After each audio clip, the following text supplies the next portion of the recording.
Minute ਹੀ ਹੈ, ਮੈਂ ਦੂਜੇ ਪਾਸੇ ਲਾਈਵ ਜਾਣਾ।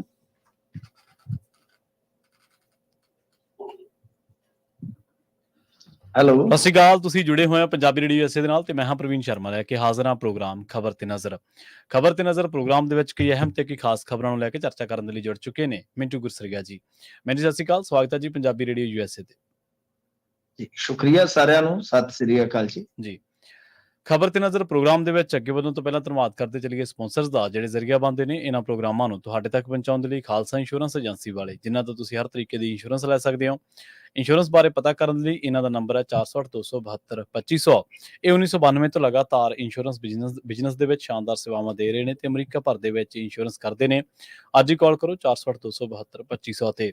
ਟਰਕੀਅਨ ਇਮੀਗ੍ਰੇਸ਼ਨ ਲਾ ਫਰਮ ਵਾਲੇ, ਜੇ ਟਰਕੀਅਨ ਟੌਰਨੀ ਟਰਕੀਅਨ ਦੇ ਨਾਲ ਤੁਸੀਂ US ਇਮੀਗ੍ਰੇਸ਼ਨ ਬਾਬਤ ਕੋਈ ਵੀ ਸਲਾਹ ਕਰਨੀ ਹੈ, ਕੋਈ ਵੀ ਸਵਾਲ ਪੁੱਛਣਾ, ਤੇ ਇਹਨਾਂ ਦਾ ਨੰਬਰ ਹੈ 4159090503। Jaswinder Singh, Nachhattar Kaur Nagra Roswell, Charan Singh Sukhwinder Dhaliwal Arizona, Krishan Dhanota Yuba City, Baljinder Singh Nijjar Woodland, Paramjit Kaur Rangi Vacaville, Pritpal Singh Sidhu Fresno, GNLU ਵਾਲੇ ਟਰੱਕ ਵਾਸ਼ ਕਰਦੇ ਨੇ, ਆਇਲ ਚੇਂਜ ਕਰਦੇ ਨੇ, ਏਅਰ ਬ੍ਰੇਕਾਂ ਦਾ ਕੰਮ ਤਸੱਲੀ ਬਖਸ਼ ਕਰਵਾ ਸਕਦੇ ਹੋ। ਨਵੇਂ ਪੁਰਾਣੇ ਟਾਇਰ ਵੀ ਇਹਨਾਂ ਤੋਂ ਮਿਲਦੇ ਨੇ। ਲੋਕੇਸ਼ਨ ਸੈਂਤਾ ਨੀਲਾ ਦੀ ਨਿਮਾ ਸੋਤਾ ਦੇ ਨਾਲ ਗੱਲ ਕੀਤੀ ਜਾ ਸਕਦੀ ਹੈ 209-277-0113 ਤੇ ਐਂਟੀਲੋਪ ਟਰੱਕ ਸਟਾਪ ਵਾਲੇ। ਇਹਨਾਂ ਸਾਰੇ ਹੀ ਸਪਾਂਸਰਸ ਦਾ ਬਹੁਤ ਬਹੁਤ ਧੰਨਵਾਦ। ਤੇ ਜੇਕਰ ਤੁਸੀਂ ਵੀ ਪੰਜਾਬੀ ਰੇਡੀਓ USA ਦੇ ਇਹਨਾਂ ਪ੍ਰੋਗਰਾਮਾਂ ਨੂੰ ਸਪਾਂਸਰ ਕਰਨਾ ਚਾਹੁੰਦੇ ਹੋ ਤਾਂ ਸਟੂਡੀਓ ਦਾ ਨੰਬਰ ਹੈ 408272-5200। ਅੱਜ ਦਾ ਖਬਰ ਤੇ ਨਜ਼ਰ ਪ੍ਰੋਗਰਾਮ ਸਾਲ 2024 ਦੀ 8 ਜੂਨ ਦਾ ਪ੍ਰੋਗਰਾਮ ਹੈ ਤੇ ਦਿਨ ਅੱਜ ਸ਼ਨੀਵਾਰ ਹੈ। ਮੈਡੂ ਜੀ, ਖਬਰਾਂ ਦੀ ਸ਼ੁਰੂਆਤ ਕਰੀਏ ਭਾਜਪਾ ਤੋਂ। ਭਾਜਪਾ ਨੇ ਕਹਿੰਦੇ ਕਈ ਹਲਕਿਆਂ ਦੇ ਵਿੱਚ ਹੈਰਾਨ ਕੀਤਾ। ਇਹ ਪੰਜਾਬ ਦੇ ਵਿੱਚ ਹੈ ਜਾਂ ਕਿਸੇ ਹੋਰ ਸੂਬੇ ਦਾ ਡਾਟਾ ਜੀ? ਨਹੀਂ ਜੀ, ਦੇਖੋ ਇਹ ਸੂਬੇ ਦਾ ਡਾਟਾ ਹੈ, ਅਸੀਂ ਇਹਦੇ ਤੇ ਨਿਰਭਰ ਰਵਾਂਗੇ ਇਸੇ ਡਾਟੇ ਤੇ, ਕਿਉਂਕਿ ਕੌਮੀ ਪੱਧਰ ਦਾ ਜਿਹੜਾ ਡਾਟਾ ਉਹ ਆਲਮੋਸਟ ਆ ਚੁੱਕਾ ਹੈ। ਕਿਉਂਕਿ ਇੱਥੇ ਹੁਣ ਮਾਈਕਰੋ ਲੈਵਲ ਤੇ ਹੋ ਰਹੀ ਹੈ ਇਸ ਗੱਲ ਦੀ ਚਰਚਾ ਕਿ ਕਿਹੜਾ ਕਿੱਥੇ ਜੇ ਖਲੋਤਾ ਹੈ। ਮਤਲਬ ਇਹ ਨਹੀਂ ਹੁੰਦਾ ਕਿ ਜਿਹੜਾ ਡਾਟਾ ਹੁੰਦਾ ਹੈ ਕਿ ਉਹ ਬੀਤ ਗਏ ਨੂੰ ਹੀ ਉਜਾਗਰ ਕਰਦਾ ਹੈ। ਮੇਰਾ ਮੰਨਣਾ ਹੈ ਕਿ ਜਿਹੜਾ ਡਾਟਾ ਹੁੰਦਾ ਉਹ ਸਾਨੂੰ ਭਵਿੱਖ ਦੀ ਤਸਵੀਰ ਤੈਅ ਕਰਨ 'ਚ ਵੀ ਇਮਦਾਦ ਦਿੰਦਾ ਹੈ। ਮਸਲਨ ਮੈਂ ਇਸ ਡਾਟਾ ਨੂੰ ਦੇਖ ਰਿਹਾ ਸੀ, ਪਹਿਲਾਂ ਮੁੱਢਲੇ ਤੌਰ ਤੇ ਮੈਂ ਦੱਸ ਦੇਵਾਂ ਕਿ ਪੰਜਾਬ 'ਚ ਆਮ ਆਦਮੀ ਪਾਰਟੀ ਨੂੰ 33, ਕਾਂਗਰਸ ਨੂੰ 37 ਤੇ ਭਾਜਪਾ ਨੂੰ 23 ਥਾਵਾਂ 'ਚ, ਯਾਨੀ 23 ਹਲਕਿਆਂ ਦੇ ਵਿੱਚ ਵਾਧਾ ਮਿਲਿਆ। ਇਹਨਾਂ ਦੀ ਲੀਡ ਰਹੀ ਹੈ। ਯਾਨੀ ਜੇ ਕੁੱਲ ਮਿਲਾ ਕੇ ਤੁਸੀਂ ਦੇਖੋਗੇ ਅੱਜ ਦੀ ਤਰੀਕ ਦੇ ਵਿੱਚ ਤਾਂ ਤੀਸਰੀ ਸਭ ਤੋਂ ਵੱਡੀ ਧਿਰ ਬਣ ਕੇ ਉੱਭਰਦੀ ਹੈ ਭਾਜਪਾ। 26% ਵੋਟ ਸ਼ੇਅਰ ਬਰਾਬਰ ਆ ਗਿਆ ਕਾਂਗਰਸ ਅਤੇ ਆਮ ਆਦਮੀ ਪਾਰਟੀ, ਅਤੇ ਉਸ ਤੋਂ ਬਾਅਦ ਜੇ ਵੋਟ ਸ਼ੇਅਰ ਦੇ ਲਿਹਾਜ਼ ਨਾਲ ਦੇਖੋਗੇ ਤਾਂ 18.5% ਤੇ ਭਾਜਪਾ ਆ ਜਾਂਦੀ ਹੈ। ਪਰ ਜੇ ਹਲਕਾ ਵਾਈਜ਼ ਗੱਲ ਕਰੋਗੇ ਤਾਂ ਮੈਂ ਫੇਰ ਦੁਬਾਰਾ ਦੱਸ ਦੇਣਾ ਤੁਹਾਨੂੰ, ਆਮ ਆਦਮੀ ਪਾਰਟੀ ਜਿਹਦੇ 92 ਜਿੱਤੇ ਹੈ, 92 ਜਿੱਤੇ, ਸਿਰਫ 33 ਤੇ ਲੀਡ ਕਰ ਰਹੀ ਹੈ। ਕਾਂਗਰਸ 37 ਤੇ ਲੀਡ ਕਰ ਰਹੀ ਹੈ। ਇਹਦਾ ਮਤਲਬ ਕੀ ਹੈ ਕਿ ਜੇ ਅੱਜ ਦੀ ਤਾਰੀਖ 'ਚ ਇਲੈਕਸ਼ਨ ਹੋ ਜਾਂਦੇ 4 ਜੂਨ ਨੂੰ ਰਿਜ਼ਲਟ ਆਉਂਦਾ ਪੰਜਾਬ ਵਿਧਾਨ ਸਭਾ ਦਾ, ਤਾਂ ਹੋ ਸਕਦਾ ਸੀ ਇੱਥੇ ਹੰਗ ਅਸੈਂਬਲੀ। ਤਾਂ ਦੂਜੀ ਗੱਲ ਇਹ ਹੈ ਕਿ ਜਿਹੜਾ ਡਾਟਾ ਆਪਾਂ ਦੇਖ ਰਹੇ ਹਾਂ ਉਹਦੇ ਵਿੱਚ ਬੜੀ ਇੰਟਰਸਟਿੰਗ ਗੱਲ ਹੈ। ਜਿਵੇਂ ਖਾਸ ਤੌਰ ਤੇ ਮੈਂ ਅੰਮ੍ਰਿਤਸਰ ਨੂੰ ਦੇਖ ਰਿਹਾ ਸੀਗਾ ਕਿ ਅੰਮ੍ਰਿਤਸਰ ਦੇ ਵਿੱਚ ਭਾਜਪਾ ਜਿਹੜੀ ਹੈ, ਚਾਹੇ ਉਹ ਸੈਂਟਰਲ ਹੈ ਚਾਹੇ ਉਹ ਈਸਟ ਹੈ, ਜਿਹੜੀ ਆਪਾਂ ਸੀਟ ਦੀ ਗੱਲ ਕਰਦੇ ਹਾਂ ਨਵਜੋਤ ਸਿੰਘ ਸਿੱਧੂ ਵਾਲੀ, ਤਾਂ ਇਸ ਤੋਂ ਇਲਾਵਾ ਜੋ ਨਾਰਥ ਹੈ ਇਹਨਾਂ ਸਾਰਿਆਂ ਤੇ ਲੀਡ ਕਰਦੀ ਹੈ। ਤਾਂ ਉਹਦੀ ਲੀਡ ਵੀ ਕਈ ਥਾਈਂ 10,000 ਤੋਂ ਵੱਧ ਜਾਂਦੀ ਹੈ, ਕਈ ਥਾਈਂ 18,000 ਤੋਂ ਵੱਧ ਜਾਂਦੀ ਹੈ।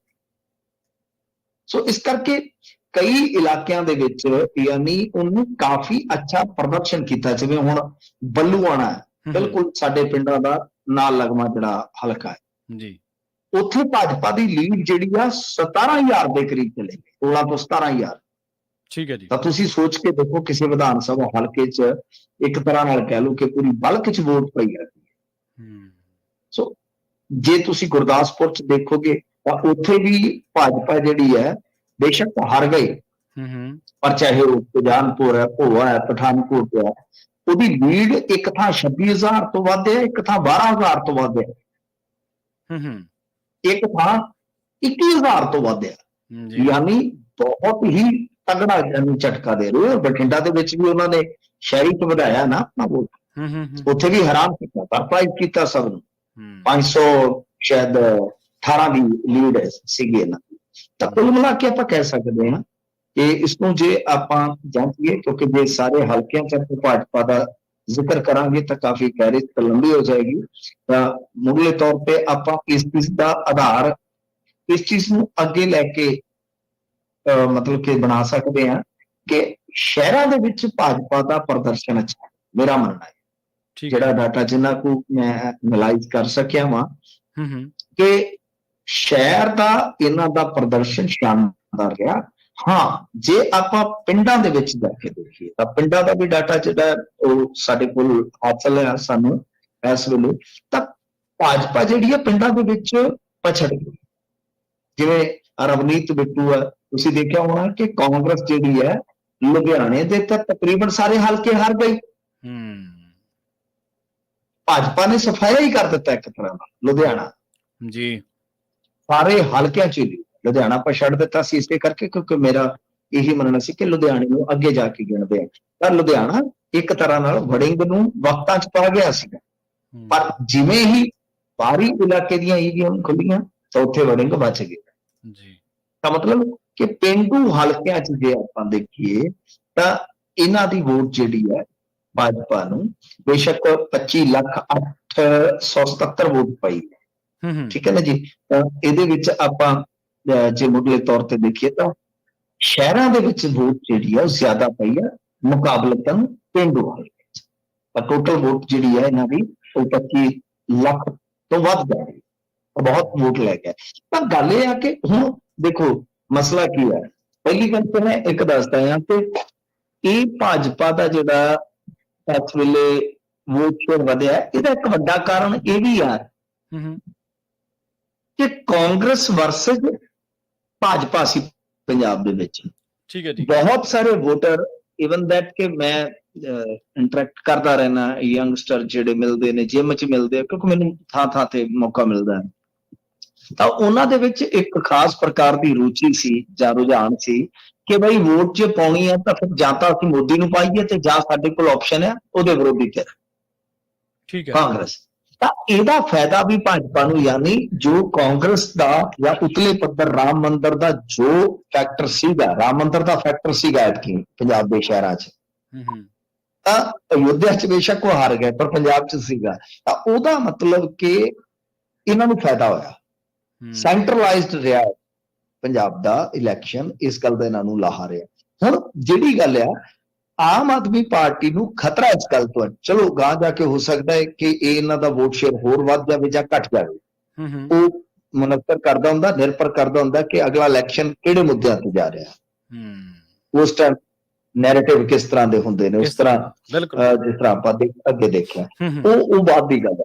ਪਰ ਆਮ ਆਦਮੀ ਪਾਰਟੀ ਨੂੰ ਸਭ ਤੋਂ ਵੱਡਾ ਖਤਰਾ ਜਿਹੜਾ ਰਹੇਗਾ, ਆਮ ਆਦਮੀ ਪਾਰਟੀ ਹੀ ਨਹੀਂ, ਮੈਂ ਇਹਦੇ ਵਿੱਚ ਕਾਂਗਰਸ ਨੂੰ ਵੀ ਸ਼ਾਮਲ ਕਰਾਂਗਾ, ਉਹ ਖਤਰਾ ਰਹੇਗਾ ਸ਼ਹਿਰੀ ਚੋਣਾਂ ਜੀ। ਸ਼ਹਿਰੀ ਚੋਣਾਂ, ਕਿਉਂਕਿ ਉਹਨਾਂ ਜਿਵੇਂ ਆਪਾਂ ਹਲਕਾ ਵਾਈਜ਼ ਡਾਟਾ ਜਿਹੜਾ ਉਹ ਦੇਖਿਆ ਤਾਂ ਉਹਦੇ ਵਿੱਚ ਸ਼ਹਿਰੀ ਹਲਕਿਆਂ 'ਚ ਉਹਨਾਂ ਦੀ ਲੀਡ ਬਹੁਤ ਹੈ। ਦਾ ਮਤਲਬ ਇਹ ਆ ਕਿ ਉਹ ਆਮ ਆਦਮੀ ਪਾਰਟੀ ਅਤੇ ਕਾਂਗਰਸ ਨੂੰ ਬਹੁਤ ਤਗੜੀ ਟੱਕਰ ਦੇਣਗੇ ਸ਼ਹਿਰਾਂ 'ਚ ਜਦੋਂ ਨਿਗਮ ਦੀਆਂ ਚੋਣਾਂ ਹੋਣਗੀਆਂ ਜਾਂ ਕੌਂਸਲ ਦੇ ਵਿੱਚ ਇਲੈਕਸ਼ਨ ਹੋਣਗੇ। ਸੋ ਇਸ ਵਾਸਤੇ ਭਾਜਪਾ ਜਿਹੜੀ ਆ, ਤੁਸੀਂ ਹਿਸਾਬ ਲਾ ਲਓ ਕਿ ਇਸ ਤਰ੍ਹਾਂ ਦੀ ਇੱਕ ਧਿਰ ਬਣ ਗਈ ਆ ਕਿ ਉਹਦੇ ਤੋਂ ਵੀ ਡਰਨਾ ਪੈ ਰਿਹਾ, ਦੋ ਵੱਡੀਆਂ ਧਿਰਾਂ। ਸੋ ਭਾਜਪਾ ਦਾ ਇਹ ਇੱਕ ਤਰ੍ਹਾਂ ਨਾਲ ਕਹਿ ਲਓ ਕਿ ਇਸ ਵੇਲੇ ਪਲੱਸ ਪੁਆਇੰਟ ਹੈ ਉਹਦੇ ਵਾਸਤੇ, ਆਪਣੇ ਵਾਸਤੇ, ਕਿ ਉਹ ਸ਼ਹਿਰਾਂ ਦੇ ਵਿੱਚ ਪੂਰੀ ਤਾਕਤ ਫੜ ਚੁੱਕੀ ਹੈ ਤੇ ਝੋਕ ਕੇ ਤਾਕਤ ਜਿਹੜੀ ਹੈ ਉਹ ਜਦੋਂ ਲੜੇਗੀ ਇਹਨਾਂ ਸ਼ਹਿਰੀ ਇਲੈਕਸ਼ਨਾਂ ਨੂੰ ਤਾਂ ਸ਼ਾਇਦ ਇਸ ਤਰ੍ਹਾਂ ਦਾ ਪ੍ਰਦਰਸ਼ਨ ਦੀ ਉਮੀਦ ਉਹ ਫਿਰ ਰੱਖ ਸਕਦੀ ਹੈ। ਜੀ ਜੀ। ਤੇ ਮਿੰਟ ਜੀ ਅਗਲੀ ਖਬਰ ਦੇ ਵੱਲ ਵਧੀਆ ਗੱਲ ਕਰੀਏ, ਪੰਥਕ ਉਮੀਦਵਾਰਾਂ ਦੇ ਫਾਈਨਲ ਡਾਟੇ ਦੀ। ਇਹ ਡਾਟਾ ਕਿੱਧਰ ਨੂੰ ਇਸ਼ਾਰਾ ਕਰਦਾ ਜਾਂ ਕਿੱਥੋਂ ਕਿੱਥੋਂ ਕਿਹੜੀਆਂ ਚੀਜ਼ਾਂ ਨਿਕਲ ਕੇ ਆ ਰਹੀਆਂ ਨੇ? ਦੇਖੋ, ਪੰਥਕ ਉਮੀਦਵਾਰਾਂ ਦਾ ਡਾਟਾ ਵੀ ਅਸੀਂ ਕੱਢਿਆ, ਤਾਂ ਇਹਦੇ ਵਿੱਚ ਕੀ ਹੈ ਕਿ ਜੇ ਆਪਾਂ ਦੇਖੀਏ ਤਾਂ ਅਮਰਤਪਾਲ ਸਿੰਘ, ਉਹਦਾ, ਸਰਬਜੀਤ ਸਿੰਘ ਖਾਲਸਾ, ਇਹਨਾਂ ਦਾ ਤਾਂ ਤੁਸੀਂ ਦੇਖਿਆ ਹੀ ਆ। ਪਰ ਜਿਹੜੇ ਦੂਸਰੇ ਰਹੇ ਨੇ ਪੰਥਕ ਉਮੀਦਵਾਰ, ਇਮਾਨ ਸਿੰਘ ਮਾਨ, ਮਹਿਜ਼ 26,000 ਵੋਟ ਹਾਸਲ ਕੀਤੀ ਅੰਮ੍ਰਿਤਸਰ ਚੋਂ ਜੀ। ਤਾਂ ਇਸ ਤਰ੍ਹਾਂ ਜਲੰਧਰ ਚ ਜੋ ਸਨ ਸਰਬਜੀਤ ਸਿੰਘ, ਮਹਿਜ਼ 19,000 ਵੋਟ। ਠੀਕ ਹੈ। ਇੱਕ ਹੋਰ ਅਮਰਤਪਾਲ ਸਿੰਘ ਜਿਹੜੇ ਲੁਧਿਆਣਾ ਤੋਂ ਖਲੋਤੇ ਸਨ, 18,241 ਵੋਟ। ਜਸਵੰਤ ਸਿੰਘ ਹੁਸ਼ਿਆਰਪੁਰ ਤੋਂ ਸਨ, 20,923 ਵੋਟ। ਮੋਹਿੰਦਰਪਾਲ, ਪ੍ਰੋਫੈਸਰ ਮੋਹਿੰਦਰਪਾਲ ਸਿੰਘ ਨੇ, ਇਹ ਬਹੁਤ ਇੰਟੈਲੈਕਚੁਅਲ ਆਦਮੀ ਵੀ ਹੈ, ਤਾਂ ਇਹ ਪਟਿਆਲੇ ਤੋਂ 45,274 ਵੋਟਾਂ ਲਈ ਖੜਦੇ ਆ। ਗੁਰਚਰਨ ਸਿੰਘ ਜੈਪਾਲ ਭੁੱਲਰ ਦੇ ਪਿਤਾ ਭੁਪਿੰਦਰ ਸਿੰਘ ਨੂੰ ਬਦਲ ਕੇ ਇਹਨਾਂ ਨੂੰ ਉਮੀਦਵਾਰ ਬਣਾਇਆ ਗਿਆ ਸੀ ਫਿਰੋਜ਼ਪੁਰ ਚ। ਤਾਂ ਮਹਿਜ਼ 15,941 ਵੋਟ। ਲੱਖਾ ਸਿਧਾਣਾ, ਉਹਨੂੰ ਵੀ ਪੰਥਕ ਚਿਹਰੇ ਚ ਗਿਣ ਲਿਆ ਗਿਆ। ਵੈਸੇ ਕੁਝ ਲੋਕ ਕਿੰਤੂ ਕਰਦੇ ਨੇ ਇਸ ਗੱਲ ਤੇ ਕਿ ਨਾ ਤਾਂ ਲੱਖਾ ਸਿਧਾਣਾ ਪਹਿਰਾਵੇ ਦੇ ਤੌਰ ਤੇ, ਨਾ ਮਤਲਬ ਕਿ ਸਿਧਾਂਤਾਂ ਦੇ ਤੌਰ ਤੇ ਉਹ ਹੈ। ਪਰ ਇਹ ਤਾਂ ਆਪਾਂ ਨੂੰ ਸਾਫ਼ ਪਤਾ ਹੀ ਹੈ ਕਿ ਲੱਖਾ ਸਿਧਾਣਾ ਨੂੰ ਅਕਾਲੀ ਦਲ ਅੰਮ੍ਰਿਤਸਰ ਨੇ ਸਪੋਰਟ ਕੀਤਾ ਸੀ, ਤਾਂ ਉਸ ਦੇ ਖਾਤੇ 'ਚ ਹੀ ਗਿਣਿਆ ਜਾਂਦਾ। ਲੱਖਾ ਸਿਧਾਣਾ 84,687 ਫਾਈਨਲ ਅੰਕੜਾ। ਕੁਸ਼ਲਪਾਲ ਸਿੰਘ ਅਨੰਦਪੁਰ ਸਾਹਿਬ ਤੋਂ ਸਨ 24,831 ਵੋਟ। ਸਿਮਰਨਜੀਤ ਸਿੰਘ ਮਾਨ, ਉਹਨਾਂ ਬਾਰੇ ਤੁਹਾਨੂੰ ਪਤਾ ਲੱਗ ਹੀ ਗਿਆ ਕਿ ਕਾਫੀ ਲੱਕ ਤੋੜਵੀਂ ਹਾਰ ਸੀ ਇਹਨਾਂ ਦੀ, ਪਰ ਵੋਟ ਇਹਨਾਂ ਨੇ 1,87,246 ਹਾਸਲ ਕੀਤੇ। ਗੁਰਿੰਦਰ ਸਿੰਘ ਜਿਹੜੇ ਗੁਰਦਾਸਪੁਰ ਤੋਂ ਸਨ ਮਹਿਜ਼ 25,765 ਤੇ ਰਾਜ ਜਤਿੰਦਰ ਸਿੰਘ ਫਤਿਹਗੜ੍ਹ ਸਾਹਿਬ ਤੋਂ ਇਹ ਵੋਟ ਲੈ ਜਾਂਦੇ ਆ 42,643। ਤਾਂ ਕੁੱਲ ਮਿਲਾ ਕੇ ਆਪਾਂ ਕਹਿ ਸਕਦੇ ਹਾਂ ਕਿ ਆਜ਼ਾਦ ਦਾ ਤੁਸੀਂ ਡਾਟਾ ਚੈੱਕ ਕਰੋਗੇ ਤਾਂ ਆਲਮੋਸਟ ਇਹਨਾਂ ਨੇ ਜਿਹੜਾ ਵੋਟ ਸ਼ੇਅਰ ਹਾਸਲ ਕੀਤਾ ਹੈ ਉਹ ਮੇਰੇ ਖਿਆਲ ਦੇ ਨਾਲ ਅੰਦਾਜ਼ਨ 11-12 ਲੱਖ ਹੈ। ਤਾਂ ਇਹੀ ਹੈ ਕਿ ਕੁਝ ਹਲਕਿਆਂ ਦੇ ਵਿੱਚ ਤਾਂ ਕਾਫੀ ਜ਼ਿਆਦਾ ਪੰਥਕ ਵੋਟ ਜਿਹੜੀ ਹੈ ਪਈ ਹੈ ਤੇ ਜੇਤੂ ਵੀ ਉਹਨੇ ਕੀਤਾ ਹੈ ਉਮੀਦਵਾਰਾਂ ਨੂੰ। ਪਰ ਜੇ ਤੁਸੀਂ ਦੇਖੋਗੇ ਤਾਂ ਦੂਜੇ ਹਲਕਿਆਂ ਦੇ ਵਿੱਚ ਸਿਵਾਏ ਆਪਾਂ ਸੰਗਰੂਰ ਨੂੰ ਛੱਡ ਦਈਏ ਤਾਂ ਕੁਝ ਹੱਦ ਤੱਕ ਲੱਕੇ ਨੂੰ ਵੀ ਆਪਾਂ ਥੋੜੀ ਰਹਿਤ ਦੇ ਸਕਦੇ ਹਾਂ। ਲਗਭਗ 1 ਲੱਖ ਦੇ ਕਰੀਬ ਵੋਟ ਲੈ ਗਿਆ। ਬਾਕੀ ਕੁਝ ਉਮੀਦਵਾਰ ਜਿਹੜੇ ਬਹੁਤ ਜ਼ਿਆਦਾ ਪਛੜੇ ਰਹੇ ਨੇ ਇਹਨਾਂ ਮਾਮਲਿਆਂ 'ਚ। ਜੀ ਜੀ। ਤੇ ਕਹਿੰਦੇ ਹਰੀ ਮਿਰਚ ਨੂੰ ਤੜਕਾ ਖੂਬ ਲੱਗਿਆ ਜੀ। ਹਾਂਜੀ, ਇਹ ਇੱਕ ਗੀਤ ਵੀ ਸੀਗਾ ਪਹਿਲਾਂ। ਅੱਛਾ। ਹਰੀ ਮਿਰਚ ਬਾਰੇ ਤਿੱਖੀ ਮਿਰਚ ਵਾਂਗੂ ਲੜ ਗਈ ਸਾਡੇ ਦਿਲ ਤੇ। ਉਦੋਂ ਗਾਣੇ ਇਸ ਤਰ੍ਹਾਂ ਦੇ ਆਉਂਦੇ ਹੁੰਦੇ ਸੀ। ਸਬਜ਼ੀਆਂ ਸੁਬਜ਼ੀਆਂ ਬਾਰੇ ਵੀ ਗੱਲ ਹੋ ਜਾਂਦੀ ਸੀ। ਅੱਜ ਕੱਲ ਤੇ ਫੀਮ ਦੀ ਡਲੀ ਜ਼ਿਆਦਾ ਚੱਲਦੀ ਹੈ ਜਾਂ ਪਿਸਟਲ ਚੱਕ ਲਿਆ ਜਾਂਦਾ। ਜਦੋਂ ਫੀਮ ਰੱਖ ਦਿੱਤੀ ਜਾਂਦੀ ਹੈ ਡੈਸ਼ਬੋਰਡ ਤੇ ਫਿਰ ਉਹ ਪਿਸਟਲ ਚੱਕ ਲਿਆ ਜਾਂਦਾ। ਤਾਂ ਉਦੋਂ ਕਾਫੀ ਰੋਟੀ ਕੱਪੜਾ ਮਕਾਨ ਇਹੋ ਜਿਹੀਆਂ ਫਿਲਮਾਂ ਵੀ ਆਉਂਦੀਆਂ ਸਨ। ਪਾਣੀ ਫਿਲਮ ਆਉਂਦੀ ਸੀਗੀ, ਰੋਟੀ ਫਿਲਮ ਆਉਂਦੀ ਸੀਗੀ। ਹੁਣ ਤਾਂ ਫਿਲਮਾਂ ਦੇ ਨਾਮ ਵੀ ਤੁਹਾਨੂੰ ਪਤਾ ਹੀ ਆ ਕਿਸ ਤਰ੍ਹਾਂ ਦੇ ਹੁੰਦੇ। ਖੈਰ ਬਈ ਗੱਲ ਇਹ ਆ ਕਿ ਐਪੀ ਆਮ ਆਦਮੀ ਪਾਰਟੀ ਵਾਸਤੇ ਨਾ, ਜੇ ਤੁਸੀਂ ਵੇਖੋਗੇ ਫਿਰੋਜ਼ਪੁਰ ਦਾ ਜਿਹੜਾ ਰਿਜ਼ਲਟ ਸੀਗਾ, ਫਿਰੋਜ਼ਪੁਰ ਦੇ ਰਿਜ਼ਲਟ ਨੂੰ ਗੌਰ ਨਾਲ ਜੇ ਦੇਖੋਗੇ ਤਾਂ ਵੇਖਣ 'ਚ ਲੱਗੇਗਾ ਕਿ ਬਈ ਫਸਵੀਂ ਟੱਕਰ ਸੀਗੀ। ਸਭ ਨੇ ਆਪਾਂ ਦੇਖਿਆ ਹੀ ਆ ਨਾ, ਸਾਰਿਆਂ ਨੇ ਆਪਾਂ ਦੇਖਿਆ ਕਿ ਕਿੰਨੀ ਫਸਵੀਂ ਟੱਕਰ ਸੀਗੀ, ਕਿਸ ਤਰ੍ਹਾਂ ਬਈ ਐਂਡ ਮੌਕੇ ਤੱਕ ਟੱਕਰ ਜਿਹੜੀ ਰਹੀ ਹੈ। ਪਰ ਗੱਲ ਇਹ ਹੈ ਕਿ ਜੇ ਤੁਸੀਂ ਇਹਦੀ ਤਹਿ ਤੱਕ ਜਾਓਗੇ, ਜਦੋਂ ਆਪਾਂ ਬਹੁਤ ਹੀ ਮਾਈਕਰੋ ਲੈਵਲ ਤੇ ਜਾ ਕੇ ਚੀਜ਼ਾਂ ਦਾ ਐਨਾਲਿਸਿਸ ਕਰਦੇ ਨਾ ਜ਼ਰੂਰ, ਤਾਂ ਬਹੁਤ ਦਿਲਚਸਪ ਚੀਜ਼ਾਂ ਜਿਹੜੀਆਂ ਨਾ ਨਿਕਲ ਕੇ ਆਉਂਦੀਆਂ। ਤਾਂ ਮੈਂ ਫਿਰੋਜ਼ਪੁਰ ਸੀਟ ਤੇ ਨਾ ਧਿਆਨ ਮੰਗਿਆ ਜੀ, ਕਿਉਂਕਿ ਮੈਂ ਡਾਟਾ ਮੇਰਾ ਸ਼ੌਂਕ ਵੀ ਹੈ, ਮੇਰਾ ਕਿੱਤਾ ਵੀ ਹੈ ਡਾਟਾ ਖੰਗਾਲਣਾ। ਤਾਂ ਗੱਲ ਇਹ ਹੈ ਕਿ ਬੜੀ ਇੱਕ ਅਜੀਬੋ ਗਰੀਬ ਮੈਨੂੰ ਅੰਕੜੇ ਦੀ ਖੇਡ ਜਿਹੜੀ ਉੱਥੇ ਨਜ਼ਰ, ਮੈਂ ਉਹ ਤੁਹਾਡੀ ਦ੍ਰਿਸ਼ਟੀਗੋਚਰ ਕਰ ਦੇਣਾ ਜੀ। ਜਗਦੀਪ ਸਿੰਘ ਕਾਕਾ ਬਰਾੜ ਹਾਰਦੇ ਆ 3242 ਵੋਟਾਂ ਨਾਲ ਆਮ ਆਦਮੀ ਪਾਰਟੀ ਵਾਲੇ। ਠੀਕ ਆ। ਸ਼ੇਰ ਸਿੰਘ ਤਬਾਏ ਤੋਂ 3242। ਤਾਂ ਜਦੋਂ ਜਾ ਕੇ ਦੇਖਿਆ ਇਹਨਾਂ ਦੇ ਦੋ ਬਹੁਤ ਹੀ ਕਹਿ ਲੋ ਕਿ ਸਿਰੇ ਦੇ ਬੰਦੇ ਜਿਹੜੇ ਨਾ ਬਾਗੀ ਹੋ ਕੇ ਲੜ ਰਹੇ ਸੀ। ਮਲੋਟ 'ਚ ਸਭ ਤੋਂ ਪਹਿਲੀ ਬਗਾਵਤ ਹੋਈ, ਮਲੋਟ 'ਚ ਸਭ ਤੋਂ ਪਹਿਲਾ ਵਿਰੋਧ ਹੋਇਆ ਸੀ ਮਾਨ ਸਰਕਾਰ ਦਾ। ਠੀਕ ਹੈ ਜੀ। ਮਾਨ ਸਰਕਾਰ ਦਾ ਵਿਰੋਧ ਸਭ ਤੋਂ ਪਹਿਲਾਂ ਜੇ ਕਿਸੇ ਸ਼ਹਿਰ 'ਚ ਸ਼ੁਰੂ ਹੋਇਆ ਸੀ ਤਾਂ ਉਹ ਸਾਡੇ ਇੱਥੇ ਹੋਇਆ ਸੀ। ਠੀਕ ਹੈ ਜੀ। ਤਾਂ ਉਹ ਕਰਨ ਵਾਲੇ ਕੌਣ ਸਨ? ਉਹ ਇਹਨਾਂ ਦੇ ਜਿਹੜੇ ਮੁੱਢਲੇ ਬੰਦੇ ਸੀਗੇ, ਮੋਢੀ ਸੀਗੇ। ਉਹਨਾਂ 'ਚੋਂ ਇੱਕ ਮੁੰਡਾ ਸੀ ਸਾਹਿਲ ਜੀ। ਸਾਹਿਲ ਇਹਨਾਂ ਦੇ ਉਲਟ ਖਲੋ ਗਿਆ ਜੀ, ਇਹਨਾਂ ਤੋਂ ਨਿਰਾਸ਼ ਹੋ ਕੇ 3724 ਵੋਟਾਂ ਲੈ ਗਿਆ। ਪਿੰਡੀ ਚੋਣ ਨਿਸ਼ਾਨ ਸੀ ਉਹਦਾ ਜੀ ਜੀ। ਕੋਈ ਪ੍ਰਚਾਰ ਨਹੀਂ ਕੀਤਾ, ਕੋਈ ਕੁਝ ਨਹੀਂ ਜ਼ਿਆਦਾ, ਸਿਰਫ ਤੇ ਸਿਰਫ ਮਤਲਬ ਕਿ ਚੋਣ ਨਿਸ਼ਾਨ ਪਿੰਡੀ ਕੈਚੀ ਜਿਹਾ ਮਿਲ ਗਿਆ, ਉਹਨੂੰ 3724 ਵੋਟ ਮਿਲ ਜਾਂਦੀ। ਇਸੇ ਤਰ੍ਹਾਂ ਇੱਕ ਇਹਨਾਂ ਦਾ ਬਹੁਤ ਐਕਟਿਵ ਕਹਿ ਲੋ ਕਿ ਅਹੁਦੇਦਾਰ ਵੀ ਰਿਹਾ ਸੀਗਾ, ਐਕਟਿਵ ਬੰਦਾ ਸੀ, ਉਹ ਸੀ ਅੰਗਰੇਜ਼ ਫੌਜੀ। ਠੀਕ ਹੈ ਜੀ। 9478 ਵੋਟਾਂ ਉਹ ਲੈ ਗਿਆ ਇਹਨਾਂ ਤੋਂ ਬਾਗੀ ਹੋ ਕੇ। ਹੁਣ ਇਹਨਾਂ ਦੀ ਗਿਣਤੀ ਕਰ ਲਓ, ਜੀ ਤਾਂ ਕਿੰਨਾ ਬਣ ਗਿਆ? ਤਕਰੀਬਨ 14,000 ਵੋਟ ਆਮ ਆਦਮੀ ਪਾਰਟੀ ਦੇ ਦੋ ਬੰਦਿਆਂ ਨੇ ਇਹਨਾਂ ਦੀ ਖਰਾਬ ਕਰ ਦਿੱਤੀ। ਤੇ ਸਿੱਟਾ ਕੀ ਆ ਕਿ ਤਕਰੀਬਨ 3,000 ਵੋਟ ਤੇ ਹਾਰ ਜਾਂਦੇ ਆ। ਸੋ ਜੀ ਡਾਟਾ ਇਦਾਂ ਦੀਆਂ ਕਹਾਣੀਆਂ ਜਿਹੜੀਆਂ ਉਹ ਬਿਆਨਦਾ ਹੁੰਦਾ ਹੈ। ਸੋ ਇਸੇ ਤਰ੍ਹਾਂ ਇੱਕ ਹਰੀ ਮਿਰਚ ਦਾ ਚੋਣ ਨਿਸ਼ਾਨ ਮਿਲਿਆ ਸੰਗਰੂਰ ਦੇ ਵਿੱਚ। ਠੀਕ ਹੈ ਜੀ। ਉੱਥੇ ਜਦੋਂ ਮੈਂ ਚੈੱਕ ਕੀਤਾ ਤੇ ਕਮਾਲ ਦੀ ਗੱਲ ਹੈ ਕਿ ਉਹ ਜਿਹੜਾ ਸੱਜਣ ਸੀਗਾ ਹੂੰ ਪ੍ਰਦੀਪ ਕੁਮਾਰ ਸ਼ੇਰਪੁਰ ਦਾ, ਹੂੰ ਉਹਨੇ ਸਿਰਫ ਕਾਗਜ਼ ਭਰੇ ਸਨ, ਕਿਸੇ ਨੂੰ ਕੁਝ ਵੀ ਨਹੀਂ ਕਿਹਾ। ਜੀ ਕਹਿੰਦਾ ਇੱਕ ਦੋ ਯਾਰ ਬੇਲੀਆਂ ਨੂੰ ਬਈ ਕਹਤਾ ਹੋਊਗਾ ਤਾਂ ਕਹਤਾ ਹੋਊਗਾ, ਵੋਟ ਪਾ ਦਿਓ।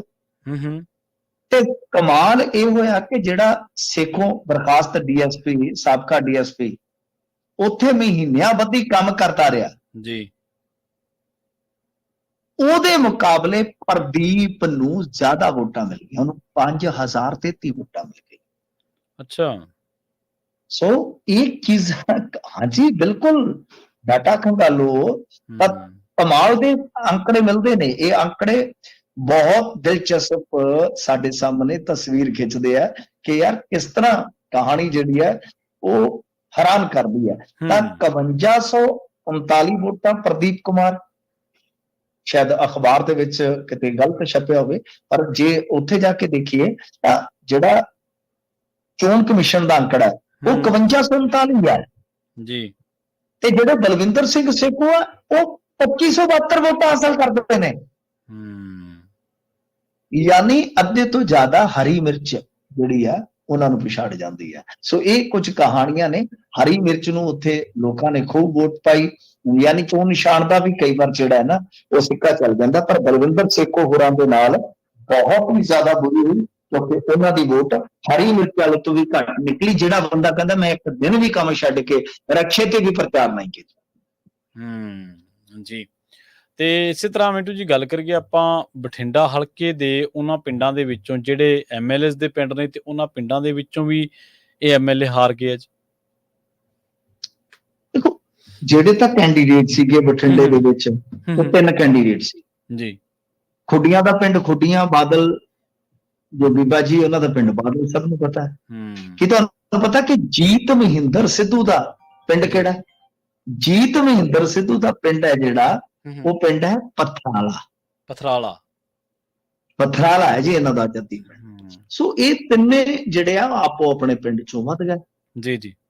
ਤਾਂ ਹੁਣ ਬਾਕੀ ਰਹਿ ਗਏ ਜਿਹੜੇ ਹਲਕੇ, ਉਹਦੇ ਵਿੱਚ ਦੇਖੋ ਮੈਂ ਇੱਕ ਚੀਜ਼, ਕੱਲ ਵੀ ਇੱਕ ਬਹੁਤ ਸੀਨੀਅਰ ਜਰਨਲਿਸਟ, ਸਾਡੇ ਤੋਂ ਵੈਸੇ ਛੋਟੇ ਆ ਪਰ ਸਾਡੀ ਨਜ਼ਰ ਦੇ ਵਿੱਚ ਉਹ ਸੀਨੀਅਰ ਹੈ, ਤਾਂ ਉਹ ਮੇਰੇ ਨਾਲ ਗੁਫ਼ਤਗੂ ਕਰ ਰਹੇ ਸੀਗੇ ਤਾਂ ਉਹਨਾਂ ਨੇ ਬਹੁਤ ਕਮਾਲ ਦਾ ਫੈਕਟ ਮੈਨੂੰ ਦੱਸਿਆ। ਕਹਿੰਦੇ ਕਿ ਬਾਈ ਤੁਸੀਂ ਹੈਰਾਨ ਰਹੋਗੇ ਕਿ ਜਦੋਂ, ਕਿਉਂਕਿ ਅਸੀਂ ਡਾਟਾ ਖੰਗਾਲ ਰਹੇ ਹਾਂ ਇਹਨਾਂ ਦਿਨਾਂ 'ਚ, ਫਿਰ ਪਤਾ ਲੱਗਦਾ ਕਿ ਵੋਟ ਸਵਿੰਗ ਕੀ ਹੈ ਯਾਰ, ਕਿਹੜੀ ਵਰਗ ਨੇ ਕਿਹੜੀ ਨੀਤੀ ਨੂੰ ਜਾਂ ਕਿਹੜੇ ਵਰਗ ਨੇ ਕਿਹੜੇ ਮੁੱਦੇ ਦੇ ਮੱਦੇ ਨਜ਼ਰ ਵੋਟ ਕੀਤੀ ਹੈ।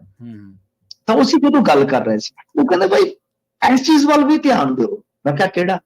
ਉਹ ਕਹਿੰਦਾ ਜਿਹੜੇ ਬਦਨਾਮ ਜ਼ਿਆਦਾ ਸੀਗੇ ਐਮਐਲਏ ਉਹਨਾਂ ਨੇ ਆਪਣੇ ਹਲਕਿਆਂ 'ਚ ਵੋਟ ਵਧਾਈ ਹੈ। ਬਿਲਕੁਲ ਉਹਦਾ ਜੋ ਇਹ ਫੈਕਟ ਸੀ, ਤੱਥ ਸੀ, ਜਦੋਂ ਵੈਰੀਫਾਈ ਕੀਤਾ ਮੈਂ ਮੰਨ ਗਿਆ ਵਾਕਿਆ ਕਿ ਜਿੱਦਾਂ ਹੁਣ ਮਾਈਸਰ ਖਾਨਾ ਦੀ ਸਭ ਤੋਂ ਜ਼ਿਆਦਾ ਬੇਇੱਜ਼ਤੀ ਹੋਈ ਤੇ ਬਠਿੰਡੇ 'ਚ ਜਦ ਮਾਈਸਰ ਖਾਨਾ ਦੇਖਿਆ ਤਾਂ ਮਾਈਸਰ ਖਾਨਾ ਯਾਨੀ ਆਪਣੇ ਪਿੰਡ ਚੋਂ ਬੇਸ਼ੱਕ ਥੋੜੀਆਂ ਹੀ ਸਹੀ ਪਰ ਵੋਟਾਂ ਵਧਾ ਜ਼ਰੂਰ ਗਿਆ। ਪਰ ਦੂਜੇ ਪਾਸੇ ਤਲਵੰਡੀ ਸਾਬੋ ਤੋਂ ਬੀਬੀ ਬਲਜਿੰਦਰ ਕੌਰ ਜੀ, ਇਹਨਾਂ ਦਾ ਪਿੰਡ ਹੈ ਜਗਾ ਰਾਮ ਤੀਰਥ ਜੀ, ਇੱਥੇ ਇਹ ਘਟ ਗਏ। ਅਕਾਲੀ ਦਲ ਨੂੰ 1,056 ਵੋਟ ਮਿਲੀ ਤੇ ਆਪ ਨੂੰ 844।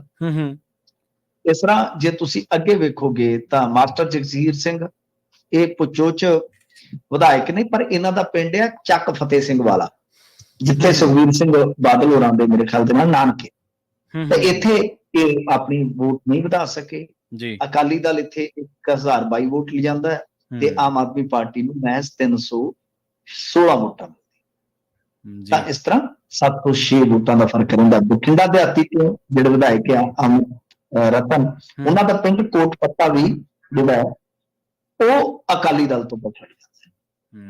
ਤਾਂ ਇਸ ਪਿੰਡ ਵਿੱਚੋਂ ਆਪ ਨੂੰ 1,068 ਤੇ ਅਕਾਲੀ ਦਲ ਨੂੰ 1,378 ਵੋਟ ਪ੍ਰਾਪਤ ਹੁੰਦੀ ਹੈ। ਇਸ ਤਰ੍ਹਾਂ ਵਿਧਾਇਕ ਦੇ ਪਿੰਡ ਵਿੱਚੋਂ ਜੇ ਵੇਖੀਏ ਤਾਂ 310 ਵੋਟਾਂ ਦੀ ਲੀਡ ਮਿਲਦੀ। ਇਸੇ ਤਰ੍ਹਾਂ ਸਰਦੂਲਗੜ੍ਹ ਦੇ ਵਿਧਾਇਕ ਗੁਰਪ੍ਰੀਤ ਸਿੰਘ ਬਣਾਵਾਲੀ, ਇਹਨਾਂ ਨੇ ਆਪਣੇ ਹਲਕੇ 'ਚ ਓਵਰਆਲ ਵੋਟ ਵਧਾ ਦਿੱਤੀ ਤੇ ਐਲਾਨੀਆ ਕਿਹਾ ਸੀ ਕਿ ਜੇ ਮੈਂ ਤੁਹਾਡੇ ਨਾਲ ਖੜਦਾ ਤੇ ਮੈਨੂੰ ਵੋਟ ਪਾ ਦੇਈਓ, ਅਦਰਵਾਈਜ਼ ਤਾਂ ਇਹ ਵੀ ਜੇ ਵੇਖੋਗੇ ਤੁਸੀਂ ਤਾਂ 321 ਵੋਟ ਦਵਾ ਸਕੇ ਪਾਰਟੀ ਨੂੰ, ਪਰ ਅਕਾਲੀ ਦਲ ਨੂੰ 485 ਪੈ ਗਏ, ਯਾਨੀ 64 ਵੋਟਾਂ 'ਚ ਵੀ ਘਟ ਗਈਆਂ। ਦੂਜੇ ਪਾਸੇ ਸ਼ਹਿਰੀ ਜਿਹੜੇ ਵਿਧਾਇਕ ਹੈ ਜਗਰੂਪ ਸਿੰਘ ਗਿੱਲ, ਇਹਨਾਂ ਦੇ ਸ਼ਹਿਰੀ ਖੇਤਰ ਦੇ ਵਿੱਚ ਵੀ ਆਮ ਆਦਮੀ ਪਾਰਟੀ ਦੀਆਂ ਵੋਟਾਂ ਜਿਹੜੀਆਂ ਉਹ ਘਟ ਗਈਆਂ। ਸੋ ਇਸ ਤਰ੍ਹਾਂ ਆਪਾਂ ਕਹਿ ਸਕਦੇ ਹਾਂ ਕਿ ਬੁਲਾਡਾ ਰਹਿ ਗਿਆ, ਬੁੱਧਰਾਮ ਜੀ ਪੰਜਾਬ ਦੇ ਕਾਰਜਕਾਰੀ ਪ੍ਰਧਾਨ ਵੀ ਹਨ, ਤਾਂ ਬੁਲਾਡੇ ਦੇ ਵਿੱਚ ਵੀ ਜੇ ਆਪਾਂ ਵੇਖੀਏ ਤਾਂ ਅਕਾਲੀ ਦਲ ਨੂੰ ਜਿਹੜੀਆਂ ਵੋਟਾਂ ਨੇ ਉਹ ਇਹਨਾਂ ਤੋਂ ਵਧੇਰੇ ਪੈ ਗਈਆਂ, ਤਕਰੀਬਨ 6-7 ਆਸਨ। ਸੋ ਇਸ ਵਾਸਤੇ ਆਪਾਂ ਕਹਿ ਸਕਦੇ ਹਾਂ ਕਿ ਮਾਨਸਾ ਸ਼ਹਿਰ ਹਲਕੇ ਵਿੱਚ ਆਮ ਆਦਮੀ ਪਾਰਟੀ ਦੀਆਂ ਵੋਟਾਂ ਬੇਸ਼ੱਕ ਵਧੀਆਂ ਹੈ, ਪਰ ਕੁਝ ਵਿਧਾਇਕ ਜਿਹੜੇ ਆ ਉਹ ਆਪਣੇ ਏਰੀਏ 'ਚ ਪਛੜ ਗਏ, ਆਪਣੇ ਪਿੰਡਾਂ 'ਚ ਪਛੜ ਗਏ। ਤਾਂ ਇਹੀ ਕਾਰਨ ਹੈ ਕਿ ਆਪਾਂ ਦੇਖਦੇ ਹਾਂ ਕਿ ਮੈਂ ਜਿਵੇਂ ਤੁਹਾਨੂੰ ਦੱਸਿਆ, ਇਹ ਵੀ ਇੱਕ ਫੈਕਟ ਹੈ ਕਿ ਕੁਝ ਵਿਧਾਇਕਾਂ ਦੀ ਕਾਰਗੁਜ਼ਾਰੀ ਤੋਂ ਲੋਕ ਨਾਖੁਸ਼ ਨੇ, ਇਹ ਇੱਕ ਫੈਕਟ ਹੈ। ਤਾਂ ਦੂਸਰਾ ਕਿ ਜਿਹੜੇ ਜ਼ਿਆਦਾ ਕੁਝ ਬਦਨਾਮ ਨੇ ਉਹ ਆਪਣੇ ਆਪਣੇ ਹਲਕੇ ਨੂੰ ਬਚਾਉਣ 'ਚ ਕਾਮਯਾਬ ਰਹੇ, ਇਹ ਇੱਕ ਹੋਰ ਫੈਕਟ ਹੈ, ਇੰਟਰਸਟਿੰਗ ਫੈਕਟ। ਜੀ ਜੀ। ਤੇ ਮਿੰਟੂ ਜੀ, ਗੱਲ ਕਰੀਏ ਜੇਲ੍ਹ ਦੇ ਵਿੱਚੋਂ ਕਹਿੰਦੇ ਚੋਣ ਲੜਨ ਤੋਂ ਹੁਣ ਰੋਕ ਦੀ ਮੰਗ ਉੱਠ ਖੜੀ ਹੈ ਜੀ। ਦੇਖੋ, ਜੇਲ੍ਹ 'ਚੋਂ ਜੇ ਚੋਣ ਲੜਨ ਤੇ ਰੋਕ ਲੱਗੇਗੀ ਤੇ ਉਹ ਸਾਰਿਆਂ ਵਾਸਤੇ ਲੱਗੇਗੀ, ਫਿਰ ਜਾਰਜ ਫਰਨਾਂਡਿਸ ਵਰਗਾ ਨੇਤਾ ਇੰਡੀਆ ਨੂੰ ਜਿਹੜਾ ਨਹੀਂ ਮਿਲ ਸਕਦਾ, ਇਹ ਸਾਫ਼ ਹੈ ਜੀ। ਠੀਕ ਹੈ ਨਾ ਸਰ। ਗੱਲ ਇਹ ਆ ਕਿ ਜਿਹੜੇ ਆਪਾਂ ਦੇਖਦੇ ਜਾਰਜ ਫਰਨਾਂਡਿਸ ਐਮਰਜੈਂਸੀ ਵੇਲੇ ਜੇਲ੍ਹ 'ਚ ਸੀਗੇ ਤੇ ਜੇਲ੍ਹ 'ਚੋਂ ਇਲੈਕਸ਼ਨ ਲੜਦੇ ਆ ਬਾਅਦ 'ਚ, ਤੇ ਤੁਸੀਂ ਦੇਖੋ ਕਿ ਕਿੱਥੋਂ ਤੇ ਫਿਰ ਕਿੱਥੇ ਤੱਕ ਪਹੁੰਚਦੇ ਆ।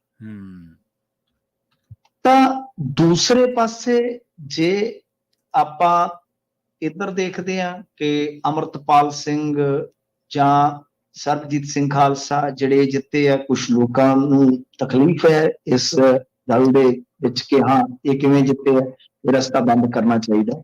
ਤਾਂ ਕੁਝ ਮਤਲਬ ਕਿ ਆਵਾਜ਼ਾਂ ਜਿਹੜੀਆਂ ਜ਼ਰੂਰ ਉੱਠੀਆਂ, ਜੇ ਖਾਸ ਤੌਰ ਤੇ ਆਪਾਂ ਦੇਖੀਏ ਤਾਂ ਸੀਨੀਅਰ ਵਕੀਲ ਨੇ ਇੱਕ, ਉਹਨਾਂ ਨੇ ਵੀ ਇਹ ਝੰਡਾ ਚੁੱਕਿਆ ਕਿ ਇਹ ਮਾਮਲਾ ਜਿਹੜਾ ਹੈ ਨਾ ਪੂਰਨ ਤੌਰ ਤੇ ਬੰਦ ਹੀ ਹੋਣਾ ਚਾਹੀਦਾ, ਵੀ ਇਹ ਗਲਤ ਪ੍ਰਭਾਵ ਪੈ ਰਿਹਾ। ਸੋ ਇਸ ਵਾਸਤੇ ਹੋ ਸਕਦਾ ਕਾਨੂੰਨ ਕੋਈ ਕੱਲ ਨੂੰ ਬਣ ਜਾਵੇ ਜੀ ਜੀ, ਕਿਉਂਕਿ ਸੀਨੀਅਰ ਵਕੀਲ ਨੇ ਵਿਕਾਸ ਸਿੰਘ ਸੰਵਿਧਾਨ ਦੇ ਮਾਹਰ ਨੇ, ਤਾਂ ਉਹ ਕਹਿ ਰਹੇ ਆ ਕਿ ਬਈ ਇਹ ਜਦੋਂ ਵੋਟ ਹੀ ਨਹੀਂ ਪਾ ਸਕਦਾ ਕੋਈ ਜੇਲ੍ਹ ਚੋਂ, ਤੇ ਫਿਰ ਜੇਲ੍ਹ ਚੋਂ ਇਲੈਕਸ਼ਨ ਕਿਉਂ? ਤੇ ਉਹ ਕਹਿੰਦੇ ਕਿ ਜਿਹੜੇ ਸਾਡੇ ਕਾਨੂੰਨ ਨਿਰਮਾਤਾ ਸੀ ਉਹਨਾਂ ਨੇ ਕਦੇ ਇਹ ਨਹੀਂ ਸੋਚਿਆ ਹੋਵੇਗਾ ਕਿ ਇਸ ਤਰ੍ਹਾਂ ਦੇ ਹਾਲਾਤ ਬਣਨਗੇ ਕਿ ਜਿਹੜੇ ਦੇਸ਼ ਵਿਰੋਧੀ ਆ ਉਹ ਵੀ ਚੁਣ ਕੇ ਐਮਪੀ ਬਣ। ਤਾਂ ਗੱਲ ਇਹ ਆ ਕਿ ਦੇਖੋ, ਦੂਜੇ ਪਾਸੇ ਮੈਂ ਸਮਝਦਾ ਇਹਨਾਂ ਦਾ ਆਪਣਾ ਨਜ਼ਰੀਆ ਹੋ ਸਕਦਾ, ਮੈਂ ਕੋਈ ਲੀਗਲ ਐਕਸਪਰਟ ਨਹੀਂ ਹਾਂ ਤੇ ਨਾ ਹੀ ਕੋਈ ਮੈਂ ਆਪਣੇ ਆਪ ਨੂੰ ਬੜਾ ਤੋਪਚੀ ਐਨਾਲਿਸਿਸਟ ਮੰਨਦਾ ਵਾਂ, ਪਰ ਮੇਰਾ ਮੰਨਣਾ ਹੈ ਕਿ ਇਹ ਲੋਕਤੰਤਰ ਦੀ ਸਗੋਂ ਖੂਬਸੂਰਤੀ ਆ, ਇਹ ਲੋਕਤੰਤਰ ਦੀ ਇੱਕ ਮਹਾਨਤਾ ਹੈ। ਤੁਸੀਂ ਦੁਨੀਆ 'ਚ ਦੱਸ ਸਕਦੇ ਹੋ ਕਿ ਜਿਹੜੇ ਲੋਕ ਸਾਡੇ ਸੰਵਿਧਾਨ ਨੂੰ ਨਹੀਂ ਮੰਨਦੇ, ਸੰਵਿਧਾਨ ਉਹਨਾਂ ਨੂੰ ਵੀ ਮੌਕਾ ਦਿੰਦਾ ਹੈ ਕਿ ਤੁਸੀਂ ਆਪਣਾ ਸਮਰਥਨ ਜੁਟਾ ਲਓ। ਬਿਲਕੁਲ ਬਿਲਕੁਲ। ਸੋ ਇਹ ਚੀਜ਼ ਜਿਹੜੀ ਆ ਉਹ ਇਸ ਪੱਖ ਤੋਂ ਸੋਚਣ ਦੀ ਜ਼ਰੂਰਤ ਆ, ਤੰਗ ਨਜ਼ਰੀਆ ਨਹੀਂ ਰੱਖਣਾ ਚਾਹੀਦਾ। ਸਿਮਰਨਜੀਤ ਸਿੰਘ ਮਾਨ ਸਾਡੇ ਸੰਭਾਲਾ 'ਚ ਹੀ ਬਾਹਰ ਆਏ ਆ। ਸਿਮਰਨਜੀਤ ਸਿੰਘ ਮਾਨ ਨੇ ਸਾਰੀ ਜ਼ਿੰਦਗੀ ਮੁੜ ਕੇ ਉਹੀ ਪੋਲਿਟਿਕਸ ਕੀਤੀ ਆ, ਤੁਸੀਂ ਦੱਸੋ ਵੀ ਕੀ ਹੋ ਗਿਆ? ਉਹ ਆਪਦੀ ਲਾਈਨ ਤੇ ਤੁਰੇ ਜਾਂਦੇ ਆ, ਤੁਰੇ ਜਾਣ ਦਿਓ। ਤੇ ਆਪਾਂ ਨੂੰ ਵੀ ਪਤਾ ਕਿ ਕਈ ਮੌਕਿਆਂ ਤੇ ਸਿਮਰਨਜੀਤ ਸਿੰਘ ਮਾਨ ਜਿਹੜੇ ਆ ਫਾਇਦਾ ਕਿਵੇਂ ਕਰ ਜਾਂਦੇ ਨੇ।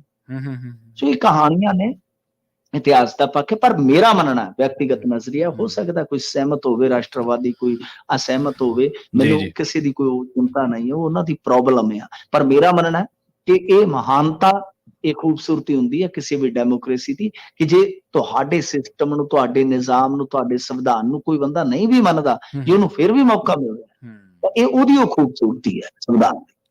ਦੇਖੋ ਮਿੰਟੂ ਜੀ, ਕਿਸੇ ਵਿਦਵਾਨ ਨੇ ਕਿਹਾ ਸੀਗਾ, ਉਹ ਕਹਿੰਦੇ ਕਿ ਤੁਹਾਡਾ ਲੋਕਤੰਤਰ ਸੋਹਣਾ ਕਿੰਨਾ ਹੈ, ਉਹ ਇਸ ਗੱਲ ਦਾ ਇੱਥੋਂ ਪਤਾ ਲੱਗਦਾ ਕਿ ਉਹਦੇ 'ਚ ਐਕਸੈਪਟੈਂਸੀ ਕਿੰਨੀ ਹੈ, ਉਹ ਸਵੀਕਾਰ ਕਿੰਨਾ ਕਰਦਾ ਅਸਹਿਮਤੀਆਂ ਨੂੰ, ਦੂਜੇ ਦੇ ਓਪੀਨੀਅਨ ਨੂੰ।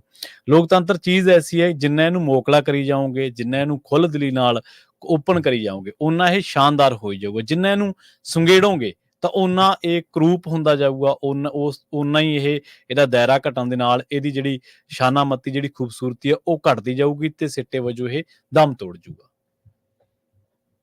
ਨਹੀਂ, ਬਿਲਕੁਲ ਇਹਦੀ ਮਜ਼ਬੂਤੀ ਹੋਣੀ ਚਾਹੀਦੀ ਹੈ। ਹੋ ਜਾਏਗਾ ਹੌਲੀ ਹੌਲੀ। ਇੰਡੀਆ ਦੇਖੋ, ਕੋਈ ਵੀ ਡੈਮੋਕ੍ਰੇਸੀ ਹੁੰਦੀ ਹੈ ਨਾ, ਉਹ ਰਾਤੋਂ ਰਾਤ ਮੈਚਿਓਰ ਡੈਮੋਕ੍ਰੇਸੀ ਨਹੀਂ ਬਣਦੀ। ਉਹਦਾ ਇੱਕ ਪ੍ਰੋਸੈਸ ਹੁੰਦਾ ਹੈ। ਜਿੱਦਾਂ ਖਲ ਜਿਹੜੀ ਹੈ ਨਾ, ਖਲ ਤੁਸੀਂ ਦੇਖਿਆ, ਖਲ ਕਿੰਨੇ ਪ੍ਰੋਸੈਸ ਚੋਂ ਗੁਜ਼ਰਦੀ ਹੈ। ਪਹਿਲਾਂ ਸਰੋਂ ਬੀਜੀ ਜਾਂਦੀ ਹੈ, ਬੀਜ ਚੋਂ ਸਰੋਂ ਨਿਕਲਦੀ ਹੈ, ਸਰੋਂ ਫਿਰ ਜਿਹੜੀ ਆ ਪੱਕਦੀ ਹੈ, ਫਿਰ ਸਰੋਂ ਗਾਈ ਜਾਂਦੀ ਹੈ, ਫਿਰ ਉਸ ਤੋਂ ਬਾਅਦ ਸਰੋਂ ਜਿਹੜੀ ਹੈ ਕੋਲੂ ਦੇ ਵਿੱਚ ਪੀੜੀ ਜਾਂਦੀ ਹੈ, ਫਿਰ ਉਸ ਤੋਂ ਬਾਅਦ ਤੇਲ ਨਿਕਲਦਾ ਤੇ ਖਲ ਨਿਕਲਦੀ ਹੈ। ਤਾਂ ਇੱਕ ਪ੍ਰੋਸੈਸ ਹੈ। ਸੋ ਉਸੇ ਤਰ੍ਹਾਂ ਮੈਂ ਇਹਨਾਂ ਚੀਜ਼ਾਂ ਨੂੰ ਇੱਕ ਪ੍ਰੋਸੈਸ ਦਾ ਹੀ ਹਿੱਸਾ ਮੰਨਦਾ ਵਾਂ ਕਿ ਜਿਹੜੀਆਂ ਲੋਕਤਾਂਤਰਿਕ ਕਦਰਾਂ ਕੀਮਤਾਂ ਬਹੁਤ ਮਜ਼ਬੂਤ ਹੁੰਦੀਆਂ ਨੇ, ਬਹੁਤ ਵਸੀਲ ਹੁੰਦੀਆਂ ਨੇ, ਤਾਂ ਉਹਨਾਂ ਦਾ ਇੱਕ ਪ੍ਰੋਸੈਸ ਹੁੰਦਾ ਹੈ। ਹੌਲੀ ਹੌਲੀ ਇਹ ਪ੍ਰੋਸੈਸ ਵੀ, ਜੇ ਤੁਸੀਂ ਅੱਜ ਦੇਖੋਗੇ ਤਾਂ ਬਹੁਤ ਵੱਡੇ ਪੱਧਰ ਤੇ ਜਦੋਂ ਇਸ ਮੁਲਕ ਦੇ ਵਿੱਚ ਮੁਤੱਸਵੀ ਸੋਚ ਹਾਵੀ ਹੋ ਰਹੀ ਸੀਗੀ, ਤਾਂ ਮੀਡੀਆ ਉਹਦੇ ਵਿੱਚੋਂ ਨਿਕਲ ਕੇ ਕੁਝ ਲੋਕ ਆਜ਼ਾਦ ਮੀਡੀਆ ਬਣਾਉਂਦੇ ਨੇ, ਕੁਝ ਲੋਕ ਅਸਹਿਣਸ਼ੀਲਤਾ ਦੇ ਖਿਲਾਫ ਝੰਡਾ ਚੁੱਕਦੇ ਨੇ, ਕੁਝ ਲੋਕ ਨਹੀਂ, ਮੈਂ ਕਹਿੰਦਾ ਬਹੁਤ ਵੱਡੀ ਗਿਣਤੀ, ਕਿ ਜੋ ਮੁਸਲਮਾਨਾਂ ਨੂੰ ਨਫ਼ਰਤ ਕੀਤੀ ਜਾਂਦੀ ਹੈ ਉਹਦੇ ਉਲਟ ਖਲੋਂਦੇ ਨੇ। ਸੋ ਇਹ ਇੱਕ ਪ੍ਰੋਸੈਸ ਹੁੰਦਾ। ਤਾਂ ਮੇਰੇ ਖਿਆਲ ਦੇ ਨਾਲ ਕਦੇ ਅਸੀਂ ਸਮਾਂ ਦੇਖੀਏ ਜਾਂ ਨਾ ਦੇਖੀਏ, ਹੋਏਗਾ ਜਦੋਂ ਮੈਚਿਓਰਿਟੀ ਆ ਜਾਏਗੀ। ਜੀ ਮਿੰਟੂ ਜੀ, ਬਹੁਤ ਬਹੁਤ ਧੰਨਵਾਦ ਜੀ ਇਹਨਾਂ ਖਾਸ ਖਬਰਾਂ ਤੇ ਖਾਸ ਜਾਣਕਾਰੀਆਂ ਦੇ ਲਈ। ਜੀ ਸ਼ੁਕਰੀਆ। ਪ੍ਰੋਗਰਾਮ ਖਬਰ ਤੇ ਨਜ਼ਰ ਨੂੰ ਆਪਾਂ ਇੱਥੇ ਸਮਾਪਤ ਕਰਾਂਗੇ। ਤੁਹਾਡਾ ਸਾਰਿਆਂ ਦਾ ਵੀ ਬਹੁਤ ਧੰਨਵਾਦ। ਸਤਿ ਸ਼੍ਰੀ ਅਕਾਲ। ਜੁੜੇ ਰਹੋ ਪੰਜਾਬੀ ਰੇਡੀਓ USA ਦੇ ਨਾਲ।